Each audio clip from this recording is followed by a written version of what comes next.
warahmatullahi wabarakatuh. Pada video kali ini kita akan kembali membahas beberapa soal tes karakteristik pribadi ya atau TKP untuk persiapan tes CPNS tahun 2021. Ada beberapa soal yang akan kita bahas terkait dengan aspek penilaian jejaring kerja. Jika pada video sebelumnya kita sudah membahas beberapa soal yang terkait dengan aspek penilaian tentang pelayanan publik ya. Nah, pada jejaring kerja ya, atau pada aspek penilaian tentang jejaring kerja ini, tujuannya itu adalah untuk menilai kemampuan peserta dalam membangun dan membina hubungan kerjasama.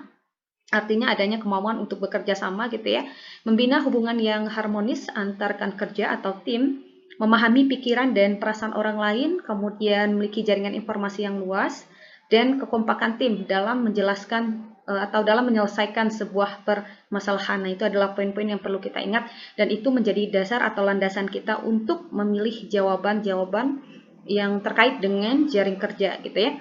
Kita akan langsung lihat untuk soal yang pertama, Anda sedang melakukan diskusi bersama rekan kerja sesama divisi. Ketika diskusi berlangsung, ada seorang rekan kerja Anda memberikan usulan yang menurutnya sangat baik dalam meningkatkan hasil kerja. Namun, menurut Anda, usulan tersebut memiliki risiko yang besar dan merugikan perusahaan jika tetap dilakukan. Ketika Anda memberikan tanggapan, rekan kerja tersebut terlihat tidak terima dengan sanggahan Anda. Bagaimana sikap yang Anda lakukan? Kita lihat ya opsinya yang A, B, C, D, dan E. Saya ingatkan lagi, biasanya di soal itu masing-masing opsi akan benar semua ya. Yang perlu kita pilih di sini adalah opsi yang paling tepat yang memang memiliki skor yang tinggi. Kita lihat untuk yang A, memintanya untuk memberikan gagasan yang memiliki risiko kecil dan realistis. Menurut saya ini adalah tindakan yang kurang tepat. Kenapa? Karena di sini sudah dikatakan bahwa rekan kerja Anda memang tidak terima gitu ya, tidak terima dengan sanggahan Anda. Artinya apa? Artinya itu adalah perlu adanya upaya lain yang kita lakukan, ya kan? Perlu ada cara lain atau upaya lain yang kita lakukan agar sanggahan kita itu bisa diterima sehingga tidak merusak hubungan baik kita dengan rekan kerja kita tersebut. Jadi perlu ada upaya atau cara lain untuk bisa menyampaikan sanggahan kita, ya kan?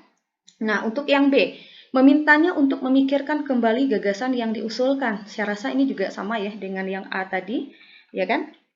Kemudian yang C, diam saja dan mengikuti semua gagasan rekan kerja. Nah, ini juga bukan merupakan tindakan yang baik ya, karena diam saja di sini menunjukkan bahwa kita tidak aktif dalam kegiatan diskusi tersebut. Sedangkan di dalam jejaring kerja kita dituntut untuk bisa mengemukakan pendapat, baik itu dalam diskusi ataupun dalam menyelesaikan sebuah permasalahan. Nah, jadi memang kita dituntut untuk aktif mengemukakan pendapat, ide, ataupun gagasan kita untuk kemajuan daripada perusahaan kita.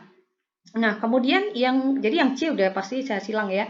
Yang D, maksudnya saya coret ya, yang D mengajaknya berbicara dengan bahasa yang santai dan ringan serta fokus pada tujuan awal. Nah, saya rasa ini bisa menjadi jawabannya. Kita simpan dulu. Kita lihat yang E. Keluar dari ruang diskusi dan memberitahukannya kepada atasan. Saya rasa ini juga bukan merupakan jawaban yang tepat. Karena dengan keluar dari ruang diskusi dan memberitahukannya kepada atasan ini adalah sebuah tindakan yang bisa memancing konflik ya, yang bisa memancing konflik. Artinya akan merusak hubungan baik kita dengan rekan kerja kita tersebut gitu. Jadi saya rasa yang E sudah pasti tidak tepat. Jawaban yang paling tepat adalah yang D. Nah, yang D yaitu mengajak berbicara dengan bahasa yang santai dan ringan serta fokus pada tujuan awal, ya kan?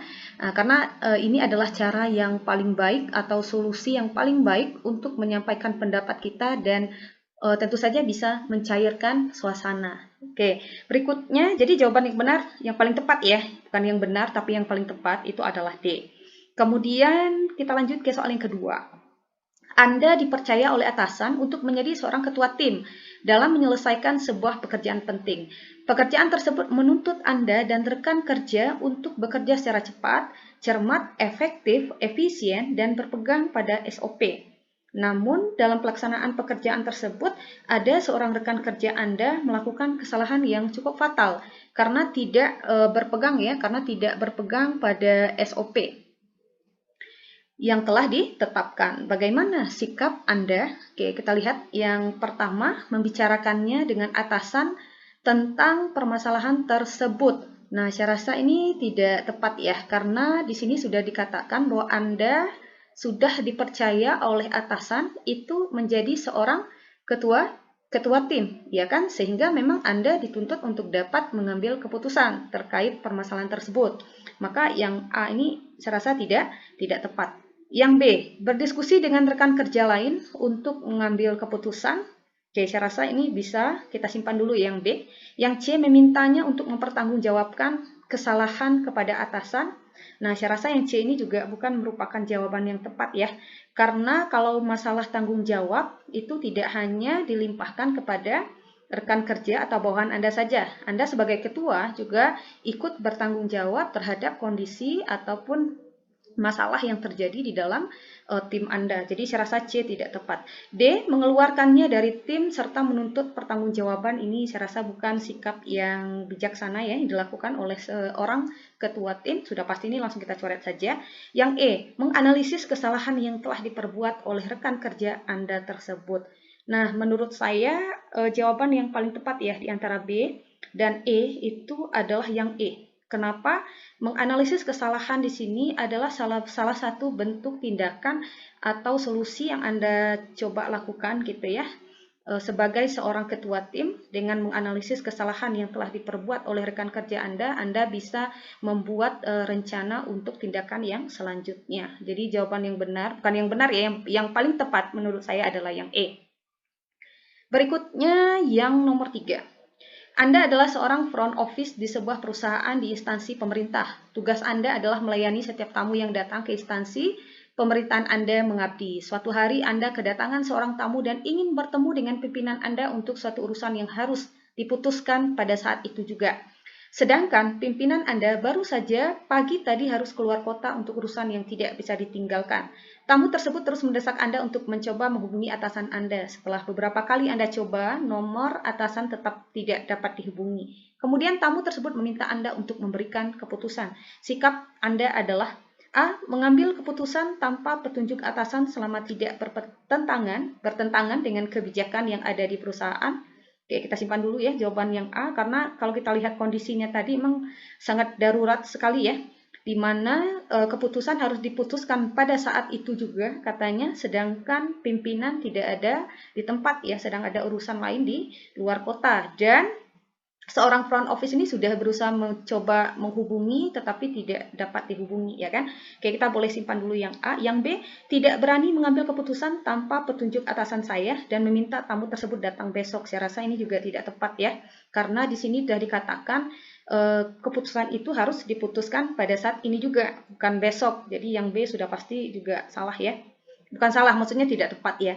Yang C, ragu-ragu dalam mengambil keputusan tanpa petunjuk atasan karena takut melakukan kesalahan. Nah, ini saya rasa juga tidak tepat ya, karena memang sikap kita sangat dibutuhkan pada saat kondisi yang genting seperti ini atau kondisi darurat seperti ini. Jadi kalau ragu-ragu dalam mengambil keputusan, saya rasa tidak tepat. Yang D, menunda-nunda pengambilan keputusan tanpa petunjuk atasan. Saya karena takut. Nah, ini sepertinya poin D dan C ini sama ya. Saya rasa ini juga tidak tepat. Yang E, mengambil keputusan tanpa petunjuk atasan karena sangat mendesak, atasan pasti memakluminya asalkan benar. Saya rasa yang A dan E ini hampir sama ya. Saya rasa ini bisa adalah jawaban yang paling tepat.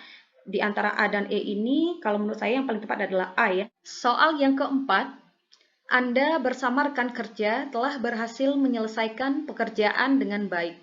Untuk merayakan keberhasilan tersebut, rekan kerja Anda mengajak untuk berpesta. Namun saat itu kondisi badan Anda kurang sehat. Bagaimana sikap Anda? Yang A, menerima ajakan rekan kerja tersebut. Oke, saya rasa ini jawabannya tidak tepat ya. Karena di sini sudah dikatakan bahwa kondisi badan Anda ini kurang sehat. Jadi walaupun sebenarnya tujuan Anda baik gitu ya, ingin membina hubungan baik dengan rekan kerja Anda, tetapi Anda juga harus memprioritaskan kondisi badan Anda yang sedang tidak sehat. Jadi yang A ini saya rasa tidak tepat. B, meminta maaf dan segera pulang untuk beristirahat. Oke, kita simpan dulu ya. Yang C, mengikuti kegiatan tersebut sebentar Kemudian pulang lebih awal. Nah, saya rasa yang C ini juga tidak tepat. Kenapa? Karena walaupun di sini terlihat ya Anda menghargai ajakan daripada rekan kerja Anda, tetapi Anda pulang lebih awal begitu saja gitu ya dari acara tersebut. Saya rasa ini juga bukan jawaban yang tepat. Yang D, menolak ajakan tersebut dan pulang ke rumah. Nah, saya rasa ini sudah pasti bukanlah sikap yang tepat ya, karena tindakan tersebut ya menunjukkan bahwa kita tidak atau kurang menghargai ajakan rekan kerja kita karena menolak tanpa menyampaikan alasan yang jelas ya kan kepada mereka. Kemudian yang E, mengikuti kegiatan tersebut sebentar, kemudian meminta izin untuk pulang lebih awal. Nah, ini sebenarnya juga bisa juga ya, artinya ini juga tepat karena kita menghargai ajakan rekan kerja dengan mengikuti kegiatan tersebut dan kita pun peduli ya terhadap kondisi tubuh dengan meminta izin pulang lebih awal karena kondisi badan yang kurang sehat. Jadi menurut saya jawaban yang paling tepat adalah yang E. Berikutnya, yang kelima, setiap hari saya masuk kantor paling cepat, maka yang pertama kali saya lakukan adalah masuk ke ruangan dan membaca koran, sampai di luar gedung. Oke, yang pertama udah langsung kita coret saja. Ya, masuk ke ruangan dan membaca koran, saya rasa bukan tindakan yang baik ya untuk seorang pegawai kantor. Yang B, sampai di luar gedung kantor untuk menikmati udara pagi juga tidak tepat. Masuk ke ruangan dan mengobrol dengan rekan sejawat juga tidak tepat. Masuk ke ruangan dan membuat rencana kerja. Oke, bisa jadi ini adalah jawaban yang tepat. Kita lihat dulu yang E. Masuk ke ruangan dan memulai pekerjaan yang tertunda kemarin. Nah, pasti kita biasanya dihadapkan dengan opsi yang seperti ini agak sedikit bingung ya. Tapi yang paling tepat menurut saya itu adalah yang D. Kenapa yang D? Oke, saya coret ya. Yang D, karena yang D itu kan di situ dikatakan masuk ke ruangan dan membuat rencana kerja. Nah, jadi rencana kerja itu kan bisa mencangkup ini ya. Rencana kerja itu kan luas ya aspeknya, bisa mencangkup pekerjaan yang tertunda kemarin juga masuk ke dalam rencana kerja. Jadi jawaban yang paling tepat menurut saya adalah yang D. Oke, semoga bermanfaat, semoga membantu. Jangan lupa untuk mendukung terus channel ini dengan cara menekan tombol subscribe. Kemudian jangan lupa like dan share video ini ke teman-teman kalian. Oke, Assalamualaikum warahmatullahi wabarakatuh.